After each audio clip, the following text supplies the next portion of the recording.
Awesome. All right, I can count you in if you're all set. All set. Here we go. And 5, 4, 3. Welcome. This is Catherine Calarco, and you are listening to Humanity Evolve, our radio show that informs and has in-depth conversations around designing our future and infusing humanity into AI and technology and into our ability to meet the challenges and the opportunities presented now and into the future.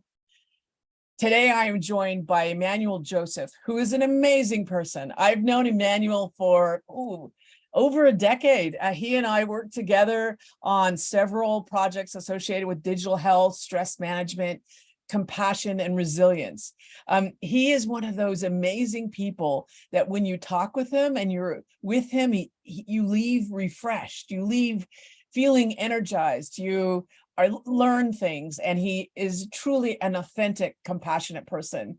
So welcome, Immanuel. Please tell our audience a little bit about you and your background, and we'll get started with our talk today. Fantastic, Catherine. It's such a pleasure to be here with you and having this conversation. I am so humbled and grateful. Like you said, we've known each other for a while. We have had these extensive conversations. My background is as a cancer biologist. I started out my career working on developing new drugs for cancer.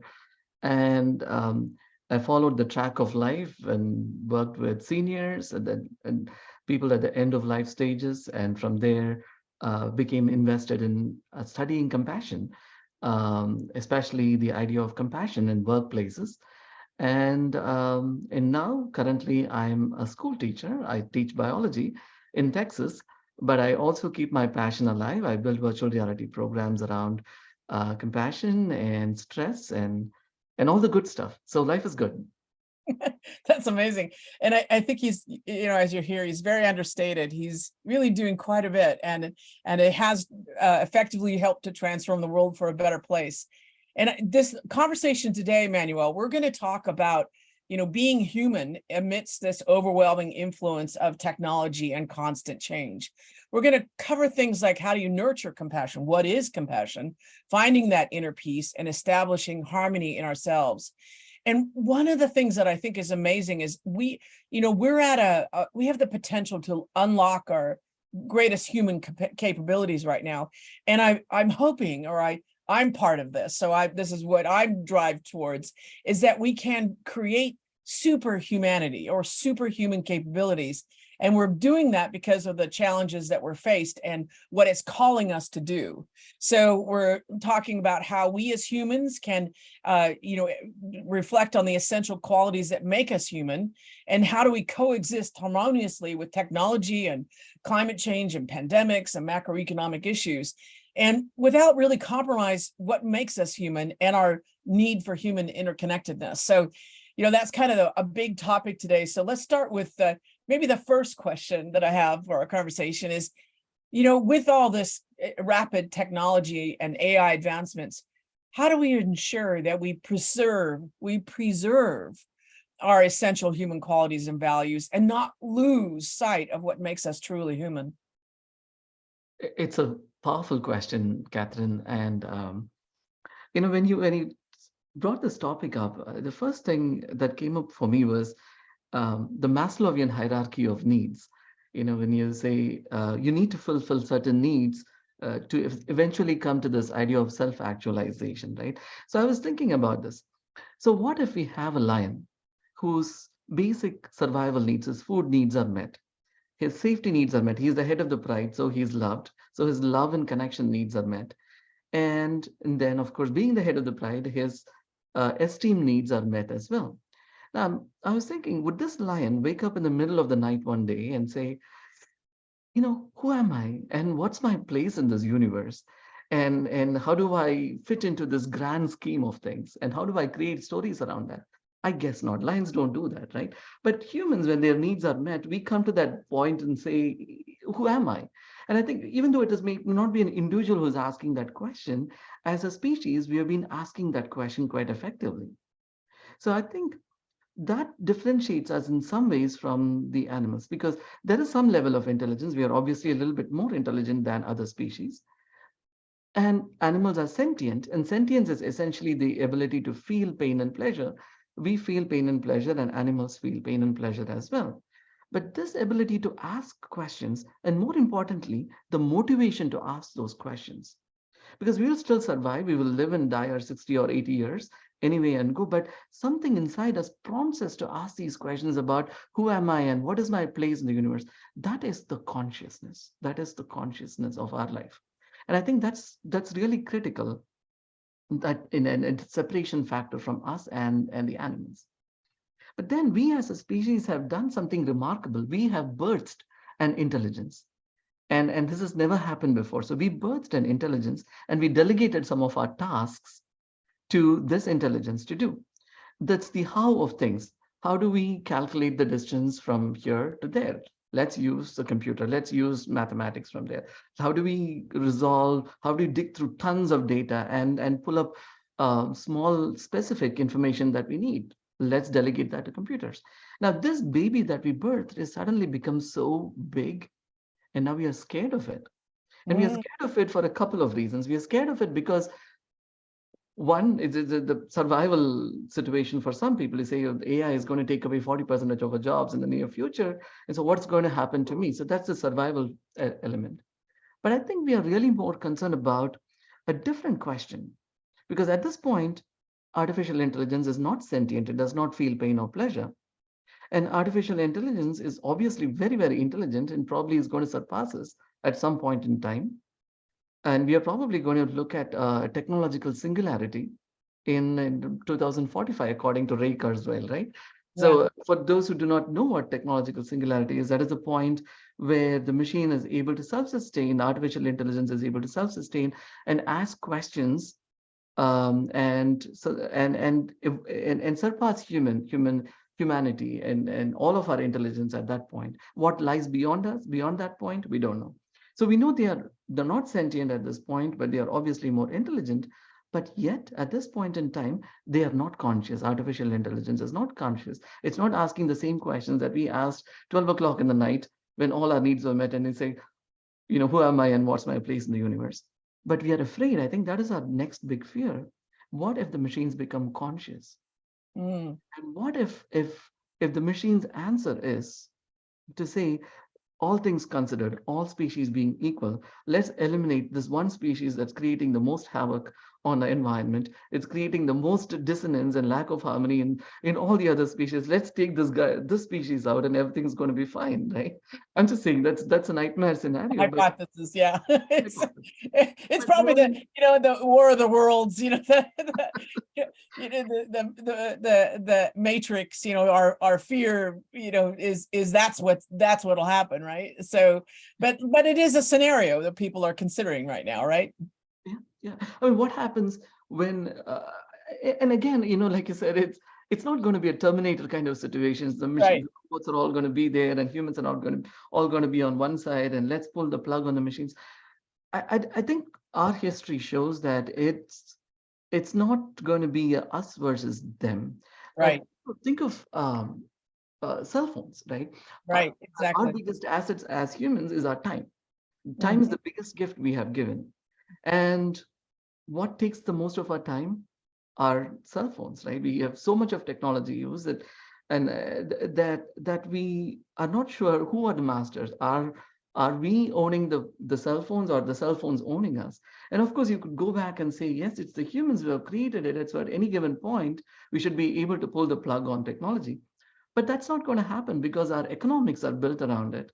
And as long as our economics and our survival and our perceived happiness are built around our technology, we are actually going to welcome in these kinds of things into our lives.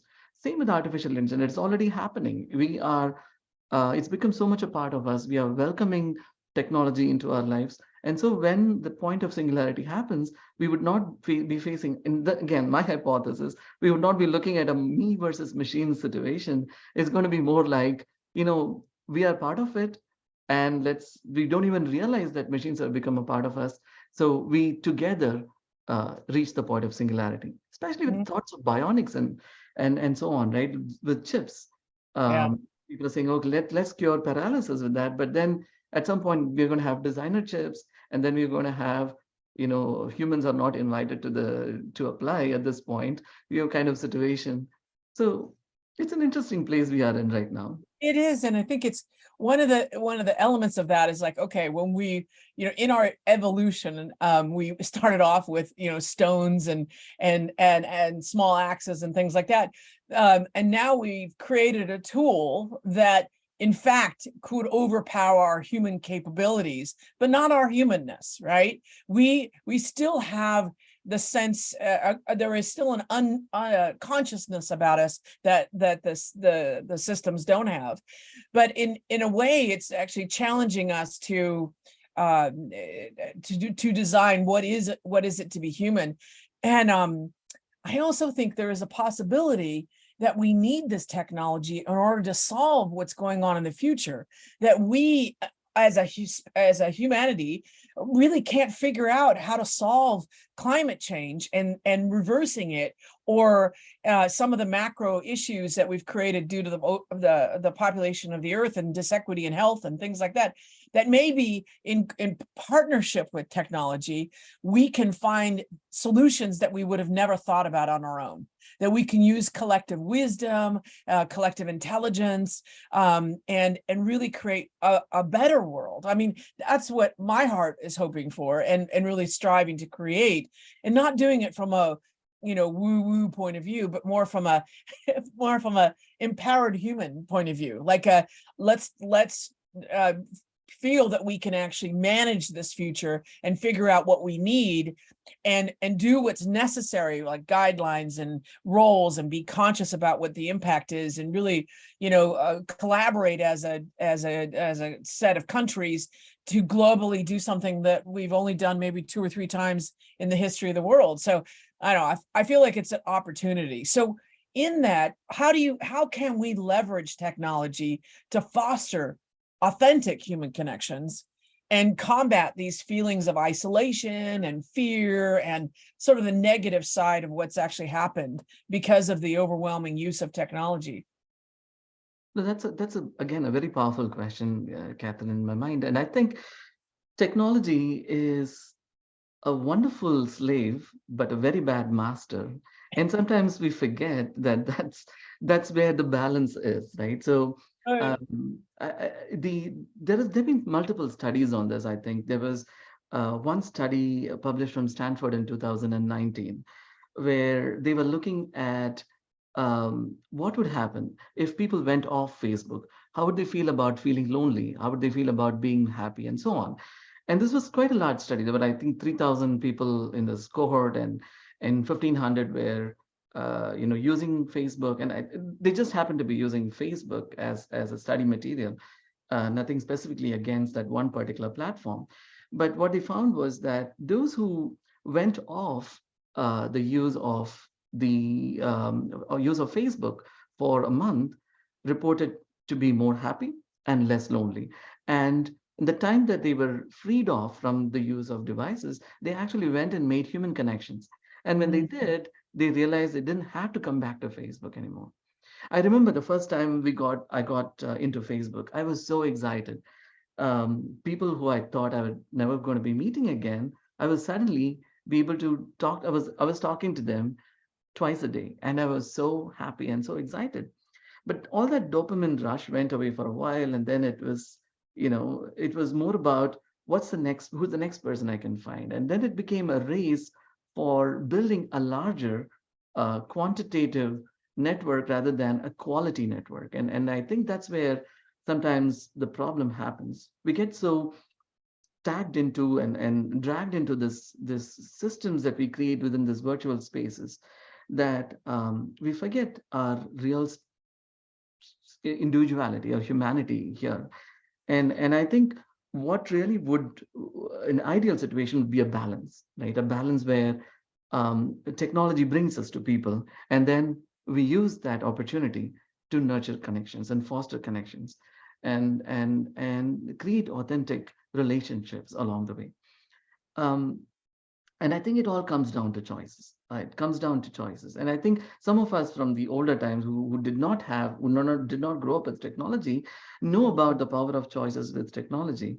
But what I'm worried about is this new generation, because I am a school teacher and I work with teenagers, and my biggest competitors are, in terms of attention, grabbing my attention, are cell phones. And it's always a failing battle. You really cannot fight with a cell phone or a computer that has so much to offer in terms of getting their attention.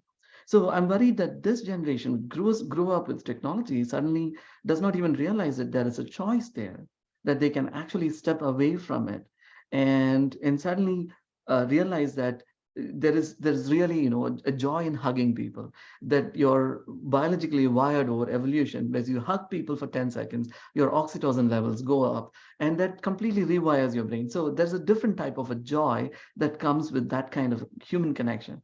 So that is what I'm worried about, because I'm realizing, I'm seeing these studies which say, if you there are students who, or children who use more than 3 hours of technology per day, are more likely to be on a suicidal to have suicidal tendencies and so on. That worries me, that bothers me. So I think what we need to do in schools, what we need to do at home, is to kind of set boundaries around that, and around technology use, and realize that at the end of the day, we hold the power, that we are the masters of the machines and not the other way around. Mm, such a good point with regard to, we are still uh, we are still biological beings, and our brain is wired for a time that was millennia ago, that we still, and I think what you're bringing up, and I'd like to hear more around this, what is the conscious, you talk about this choice, but if you don't understand sort of how your brain works, or the fact that you're maybe getting addicted to this technology, or that you're not being able to experience the value of a hug, or what a human connected in a relationship feels like, there's an opportunity for maybe the teachers or parents or even communities themselves to help foster that, and also there is movements afoot where people now are using flip phones, or they're doing digital, retreats that have no digital devices. They're actually promoting this.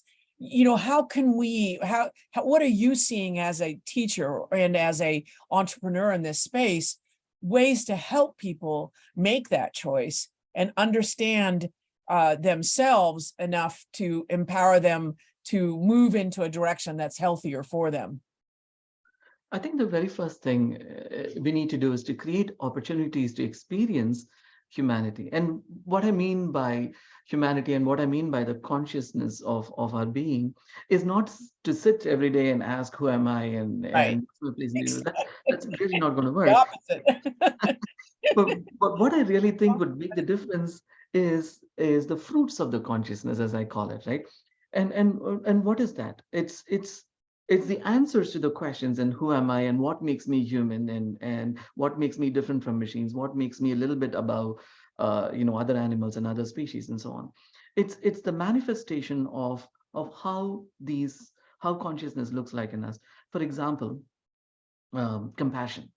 And Mhm. I think, to me, the world would be a much better place for us, for our children, if we started off learning compassion right from the beginning. If we created the environment to be compassionate, as you know, Mhm. I've been thinking about this idea of compassion Interesting. for a long time, Yeah. right? How do you And instill it? Yeah, no, I like that. Keep going. Sorry. no, it's a powerful question, because earlier, in the very beginning, when I was thinking about compassion, I used to think of these situational manifestations of compassion. How can you be compassionate when somebody cuts you across on the middle of the highway? Or how can you be compassionate when somebody is in a bad situation, or we see somebody who is begging for food, or an animal is suffering. And so those are not, initially in my earlier stages of thinking about compassion, that is what came up for me. But as I have evolved my thought around this, I realized that compassion stems from a very deep biological survival thought, which is, if I have to survive, this realization invited. If I have to survive, if I have to be truly successful in the long run as a species, as a planet, I need to recognize that I am connected to everything, that I cannot pull and push it against the fabric of our humanity, of our species, of our survival without affecting somebody else. So if I have to be happy, I cannot have everything at the cost of somebody else. So this desire for connection and the desire for harmony is what compassion is about. It is a deep-rooted biological instinct.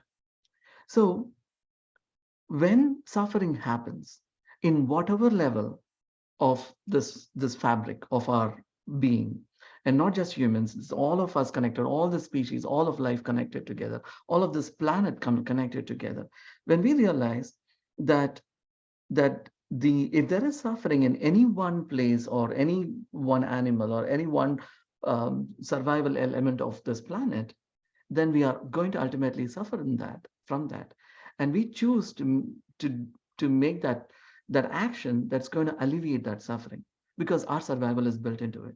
That's what compassion is. So when you think about compassion from that perspective, you take away um, that judgment centric view of compassion, and we talk about our survival centric view of compassion, and then we say everybody deserves to be happy, everybody deserves to be taken care of, and everyone needs to be part of the solution in taking care of everybody else, and that's when harmony happens.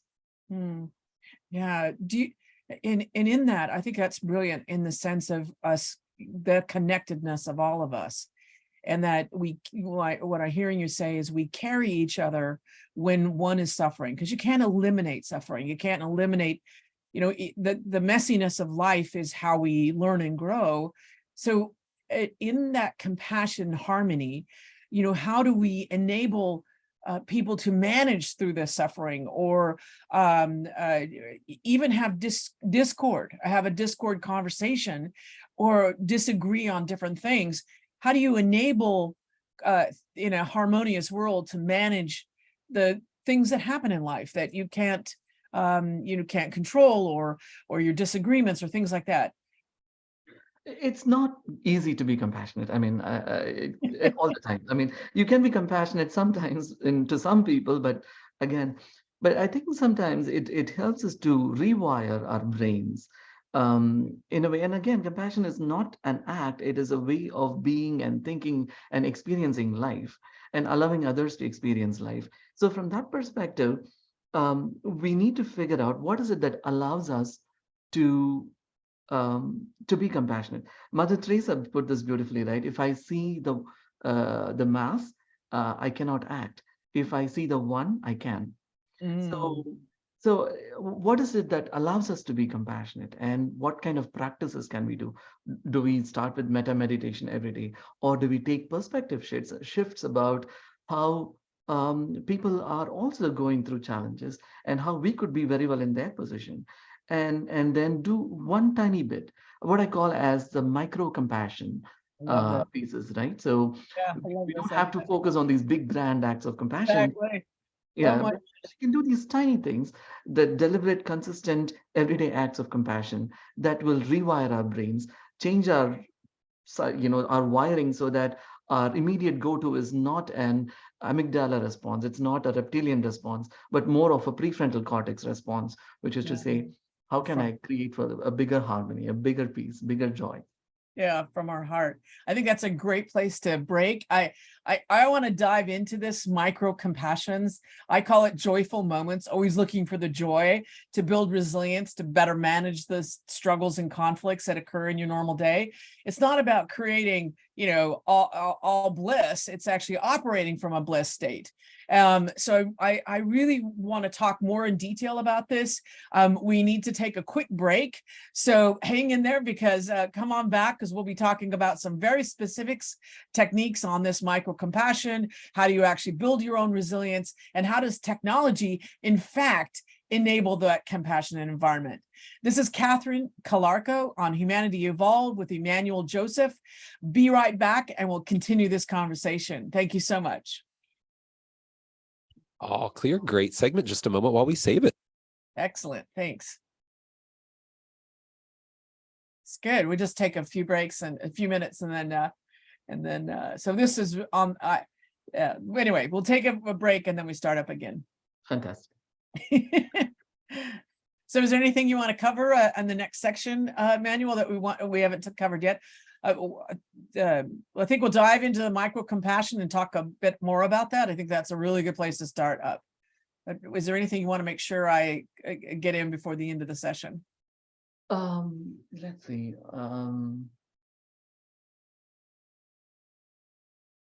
No, micro-compassion is a powerful topic. And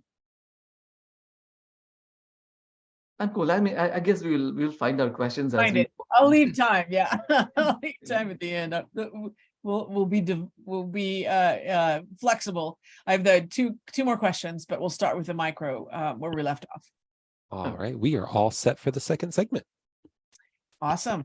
Great. Here we go in 5, 4, 3. Hello and welcome back. This is Catherine Calarco on Humanity Evolve. And before the break, we were touching on elements of creating a compassionate environment and enabling you to operate more from a heart-centered, frontal cortex-centered point of view during your day to build resilience and actually make choices that are better for all of us in terms of managing technology and our future. And I'd love to continue on with this, Immanuel. So let's talk a little bit about micro-compassion. What does that look like? Do you have examples of how that shows up? Absolutely. So my definition of micro-compassion is tiny, deliberate, consistent, everyday acts of compassion.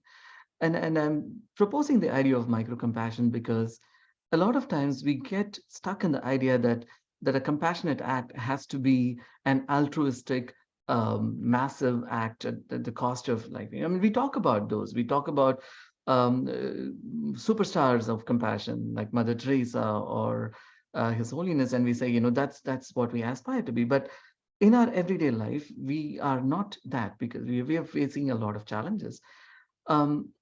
And I think the idea of micro-compassion stems from our ability to make a choice. One of my favorite go-to quotes on this is Viktor Frankl's quote from Man's Search for Meaning. Between the stimulus and the response, there is a space. In that space lies our ability to choose, and in that choice lies our freedom and our happiness, right?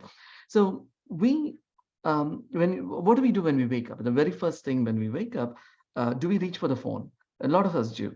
And then get into the rush of the day before even thinking about who am I and what is my place and what am I going to do? So I think micro-compassion to me starts in the very beginning of the day. It is making that conscious choice that as I go and progress through the day, I am going to be a compassionate, I'm going to make compassionate choices. And how does that look like? I don't know. But it is going to involve a few factors. One is that I'm not going to judge, and I'm going to alleviate suffering. And that alleviation of suffering is going to include me as much as it includes the other person. Just a few reminders as we do, because what we do in the very first few hours of the day or the first few minutes of the day is really going to set the tone for how deliberate our day is going to be.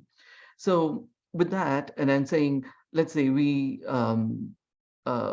go through our everyday action, and let me use an example from my school experience as a teacher. As you know, in the first couple of years of teaching, I was working with students who were at risk. So going through severe challenges or situations where they might not be able to continue through school and so on. And as part of this, we get students who are who come from other countries without any language command. And I had this one particular student who was 16, but he was in 9th grade, and so it was me and our teaching assistant, right, in my classroom. And so as I tried to approach the student, as I tried to talk to him, this student always draws back. He puts this wall around himself. And when I come to him, there's almost this visible physical response, like, don't come near me. And this goes on for a while. Whereas with the other teacher, the teaching assistant, she's a lady, he is very, very nice. I mean, he wants to touch her, hold her, hug her. And And I was very curious about this behavior. And at some point, I was like, how can I show compassion to the student who doesn't even let me into the circle? How can I be kind to him? How can I alleviate his suffering? And I'm starting to form all these judgments about this kid, and I'm in a way getting angry with him. And then later on, I come to know that this kid who had been in a South American country um, had witnessed Mm. his father killing his mother, Oh my. and that's why he was here. His aunt had brought him here. But the reason why um, I perceived that he was actually so anxious around me and didn't want me to want me in a circle was probably because he saw his father, a bit of his father in me, Mhm. and he saw a bit of his mother in my teaching assistant.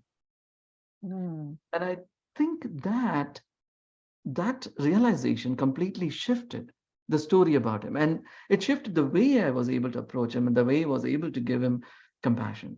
And he said, as much repercussion and as much resistance there is from him, I still wanted to go and help him out. And slowly I won him over. At the end of the year, when things were done, I had to take a couple of months break in a different school, and I came back, and this kid came running and hugged me, and he was like, I'm going to finish, I'm going to finish, I'm going to leave.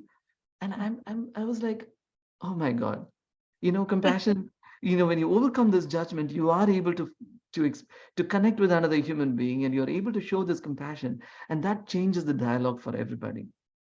So, Mm. to stop our judgments, to be conscious in our way we stop our judgments, and to make sure that our compassion includes us, because Mhm. wisdom and compassion are two wings of a bird, one without the other, and the bird goes in circles, right? That's the old Buddhist saying, Tibetan saying. So to know that it includes us as well, that's an important element of being compassionate, doing compassionate things. And here's the thing about the brain. I mean, we are neuroplastic. However old we are, our brains are neuroplastic, and that's a gift for us. So our brains are lazy, right? And so if you say, I need to make a decision, it wants to take the shortest possible route to make that decision. Um, and so it takes a pathway that has already been created in the brain. If it's a fear pathway, then that's the path it's going to follow. But if we have, through our conscious choices of micro compassion, rewired our brain to be more compassionate, to give the element of consideration, um, uh, then what happens is that becomes the go-to pathway. And then when we are faced with the situation, when we are faced with the challenge, then we are able to give that element, that benefit of doubt to this person, and we are able Mhm. to act with compassion, and Mm.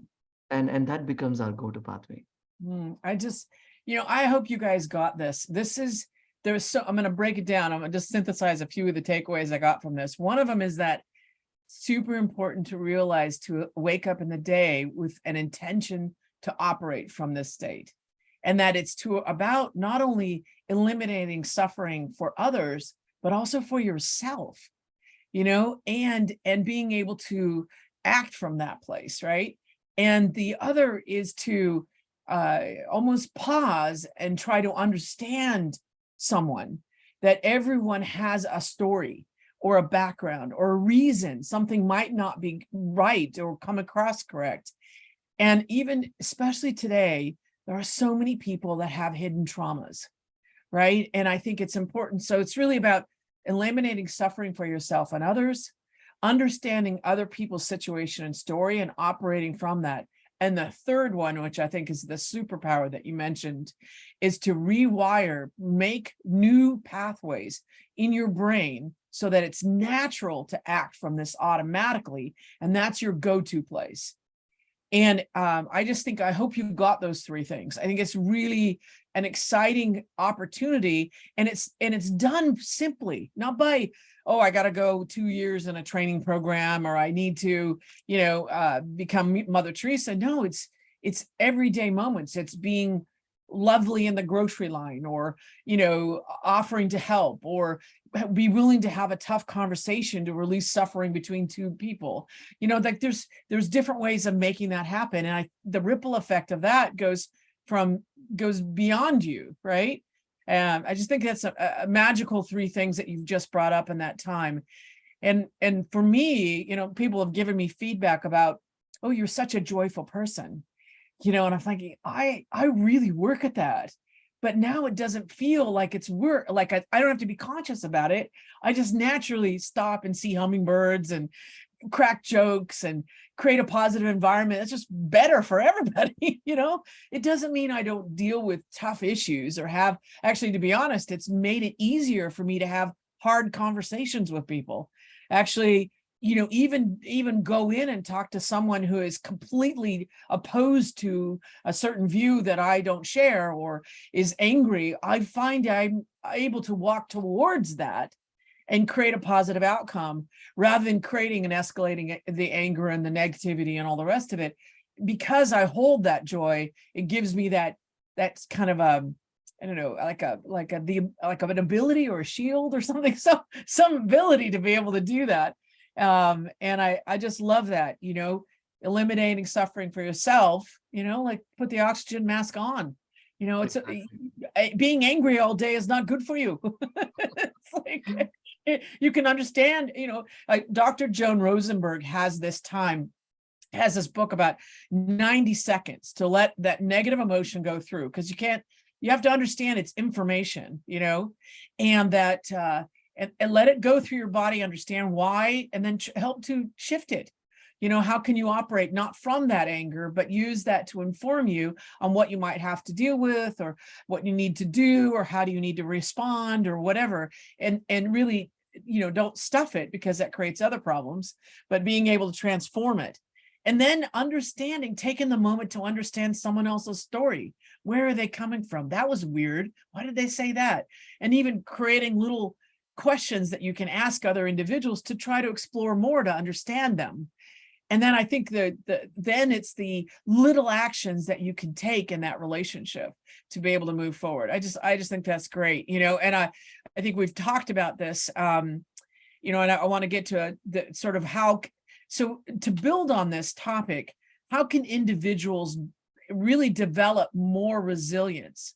Because we're seeing that again and again, where there are individuals that are really not having the ability to be resilient to shock and embrace this change as an opportunity for growth and transformation. So how can they do this? How can individuals build that resilience and embrace the change that is positive for them rather than being subject to it? That's a deep question, Catherine. And the analogy that comes up for me is be the banyan and the coconut tree at the same time. So, Great. Tell me more. So get your roots deep, right? I mean, yeah. The roots meaning the why of why I do things. Who am I and what is my place? If my story, and we are storytellers, right? Everything that we experience is through the lenses of stories. And so we say, if my stories are about me, about who I am as a person, as a change maker on this planet, as a source of light, then it doesn't matter to me that there are other people who are doing other things, because then I'm able to differentiate myself from them, because I'm the light maker. I'm the guy who is making a difference on this planet. So it doesn't matter that there is darkness around there. I'm not overwhelmed by the darkness, and my focus and my energy is not on the darkness. It's more on my light, right? So those are the roots. So be the roots of the banyan tree, dig deep into who am I and what is my purpose? How am I going to be the change maker and the light on this planet? Right. And the second thing is being the coconut tree, right? So when the winds come and the hurricanes come, sometimes the banyan trees fall, but the coconut trees stay. It's because they are able to flex with the wind. And so know that life is never going to be this one experience. Is anything and everything that can be thrown at you in your life, and it will be thrown at you in your life, right? So the point is how flexible can I be in that while still being rooted to my why? And so however that manifests in our lives, right? And in terms of being flexible, to be open with, to have a beginner's mind about life. But then again, you're rooted to your purpose, your light, your purpose in life as a source of light. and to be grateful about all of these things that you have experienced and not taking anything for granted. And suddenly, the combination of that flexibility to meet challenges as they come, and with the rooting to the purpose that you have, so being the banyan roots and the coconut tree, suddenly you are able to see challenges not as challenges but as opportunities. Mm. And life happens. Nothing is good, nothing is bad. It's the path of Wu Wei, the concept of Wu Wei, right? So it's we accept it. It is happening. It is what it is. So we take that stoic mindset, and life becomes a little bit more manageable. Yeah, I mean, that's really true, because a lot of us are dealing with a lot of things that it's not about, oh, I can only do this if I achieve this, like, oh, it's so easy for you. You've got everything you need. And I think it happens with everyone. Some of the most joyful people I know have almost nothing, they, and I also feel that people who are dealing with struggles and, having, like in San Francisco, they're having challenges with getting the cars robbed, and, trying to figure out a new job, and all kinds of things that happen in your life. No matter where you are and what's going on, you can develop these skills. You can make these micro compassion moments. You can operate. And I think that realize that you have within yourself the ability to do this. You are good enough. You are capable. You are strong enough to do this. You can handle it, and a couple of things. One is to ask for help. There are people around you that want to help. People want to help. They want to be able to, they don't want you to suffer. So you can ask for help. Two, you do what you need to do that you need to do, right? So like you might need to take a moment, sit down, breathe, learn a breath technique that helps you. I asked a group of women at an event I was keynote at, and I said, so what stress management techniques do you use in the moment? And everybody had a go-to one. And most of them involved breathing, changing their breath pattern, taking 5 minutes to exhale, breathe 4 seconds in and exhale 8 seconds out. That in itself builds resilience. And music, listening to music that lifts your soul, and singing, being with people or being by yourself for a moment. There's little things that you can do to help build your resilience during the day. And it's 5 seconds, it might be 10 minutes, it could be 2 hours, but take that moment to help build your resilience and feel joy and gratitude during the day, and you will build resilience. I think that's, I loved your idea of the deep roots and operating from that point of view and walking in that light no matter what is going on, and then actually being flexible and adaptable. And through that, things will show up, and you'll get help, and don't be afraid to ask or hold hands. And I love the statement you made earlier about hugs. Not everybody's a hugger, but I am. So if you see me, it's okay to say, can I give you a hug? Yeah, I know it's good for your soul. And it was so hard during COVID not to reach out. So in terms of moving forward and creating that, is it possible for people who build technology to create tech and solutions and systems that support compassion, that are actually even reinforce compassion? Is that possible? I certainly think so. And all of the technologies that have been created are created as decisions of economics. Mm.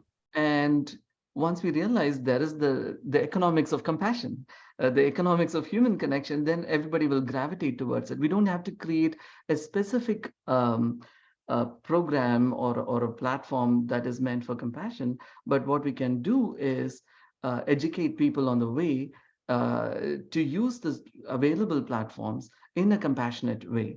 So it is how we use the platforms. I'm just going back to nitpick on Facebook, and I have nothing for or against it, but I'm just saying that can be a great platform for creating connection Right. and rallying communities around doing wonderful things.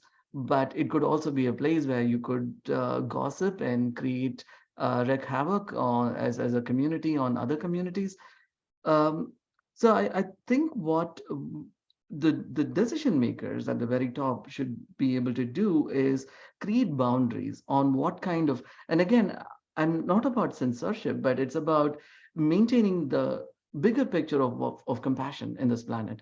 Um, if you watch the news, for example, I mean, I've stopped watching the news a long time ago, um, simply because it is not a compassionate thing to do for me personally. Mhm. And what I'm seeing happening there is there's all these headlines that are the most damaging, attractive, painful, sensational, negative experiences that are Right. being flashed every few seconds, and every other conversation is about how something bad has happened in this world. So let's create panic, let's create havoc. So I think the decision makers at that point can say, you know what, as much as it improves my economics, let me be brave enough to step Mm, away from this and say, can I create a slightly more positive right. news out there? Can I, and you know, if I go to Bing and I click on newsreels, I don't know why everything I'm seeing is negative, and one or two positive things, just as a kind of a side note. We don't have to live in that world. And if that's the world that is being shown to us, let's take the decision to step away from it. You know, that's a conscious choice again, how we use our technology as opposed to how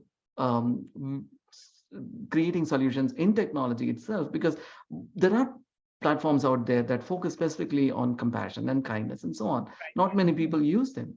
Yeah. Yeah. But what if we, as a community, as a school, as a group, decide, you know what, we're going to try to emphasize on this more Yeah. and change the economics that way. I think that's what's probably going to make a difference in the long run.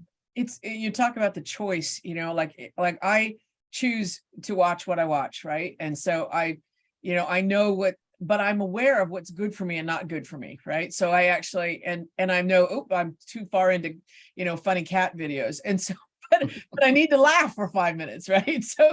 And I'm always learning. So I get great videos served from different education facilities and from Neil deGrasse Tyson and people that I'm really interested in learning about, right? Learning from. And so I consider it a learning medium. But I also feel that there's an innate element of how it works that's really and Tristan, who was at Harris from Humane Technology, talks about this. And there's the embeddedness of how technology works in order to drive revenue that is, in fact, may not be good for your brain, right? So I think that technology, people who are building it need to be aware of that and own that and create values and ethics and make ethical decisions around that and really operate from that point of view. And then also we as people need to choose, and as you choose, you get reinforced better for what is good for you. So I think there is that duality, and I know we're running out of time, so I can't believe it. Our time together has gone by very quickly. So we've talked about boundaries, we've talked about choice. I think it's important to do that. As we conclude this very enlightening conversation, so it's really challenging the practical and also thinking about the bigger issue. What final message or call to action would you like to share with our audience that as we, thrive through this time, what one thing would you leave with us that would help us to navigate the future? That's so many things to say, but uh, I know we need to but keep going somehow. Connect with us later. yeah, no, that's true. But it was a beautiful conversation, Catherine. But all I can think of is we don't have to live in a scared world. We Mm, don't have to um, believe that there is no hope. I think when changes happen through technology, whether the singularity happens, whether we are going to live through a world of bionics, whatever is going to happen, we are still okay. We live in a beautiful world. Um, and I think it ultimately comes down to how we choose to experience life, with joy or with sorrow, as a place of abundance or a place of scarcity. mm, And and with that, the continuation of that thought is, if I want to live in an abundant world, if I want to live in a world where everything is joyful, how am I contributing to it? mm, And I think that I remember the words of Gandhi, right? be the light you wish to see in the world. Each of us have that responsibility. We have the onus to be the light in a darker place. And as tiny drops of water making the ocean, we, each one of us, with our compassionate words and our compassionate thoughts and our compassionate actions, can change the world and make it into a kinder, more beautiful place. However, the technology is out there, our consciousness, our humanity will thrive with compassion. Wow. I just love that, Immanuel. I just think, we each have a light within ourselves. All of us have a gift to this world. And now is the time to foster that gift and be that light of who you are, and how you operate from that will enable better technologies. It will enable solutions to challenges in our society. But most importantly, it will improve the connection between each of us in our lives, our families, our communities, and then eventually the world. And it starts with that small step. So I challenge all of you out there to make those choices, to take the simple steps forward, to really live the light that's within you, and know that we are better together because you are part of this world. So operate from your heart and compassion, and you stay connected with us.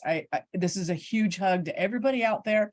If Immanuel and I could be with you, we're sending you a huge hug.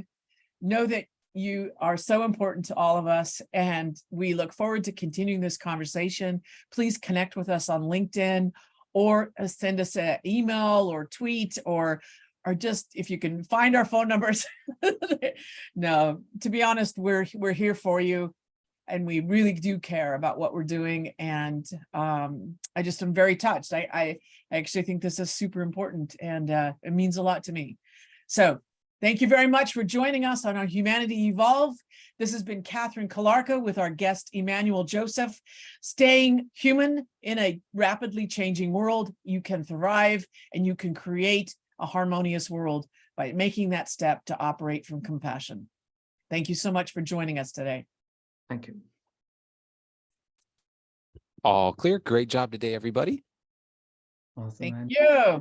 Awesome. Take care. Have a great